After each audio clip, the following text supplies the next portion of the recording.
Desde quando era menor que eu ficava boladão. Desde quando era menor que eu ficava boladão. Trombei o DJ Bala, ele apertou na pura e ré. Tava muito louco, tava muito louco. É tipo assim, sabe por que, moleque zica?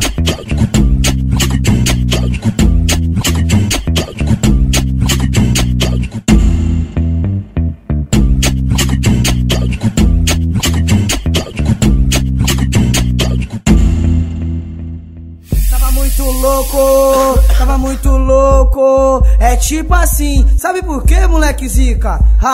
Nós vai fumar o do boldin, nós vai fumar o do boldin. Fuma tacota, fica brisadão, e depois passa o bazuca pra mim. Nós vai fumar o do boldin, vamos fumar o do boldin. Fuma tacota, fica brisadão, e depois passa o bazuca pra mim. Desde quando era menor que eu ficava boladão. Desde quando era menor que eu ficava boladão. Comecei a legalizar, era na seda de pão. A caminhada foi se passando, foi vários becos pra mente. Trombei o DJ Bala, ele apertou na pura e rap. É proibido legalizar, mas se for de toca pode. Acende, quer sem neurose, em 2010 é só na celulose. Desde quando era menor, já ficava boladão. Desde quando era menor, eu virei o MC LOL. Desde quando era menor, ganhei um lindo presente, uma pistola cromada com 15 bala no pente. Desde quando era menor, já caí com 5-7. E os menores tinha dinheiro,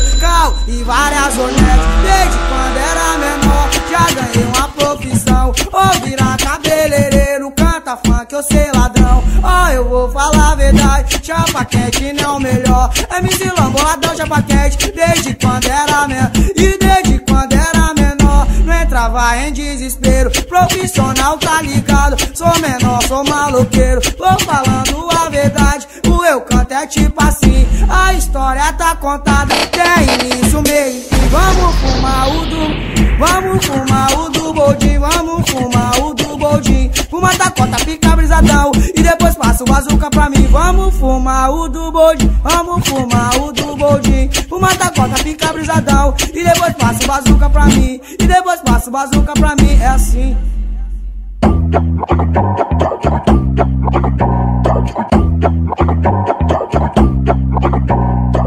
Tava muito louco, tava muito louco. Trombei o DJ Bala, ele apertou na pura e ré. É tipo assim, sabe por que, moleque zica?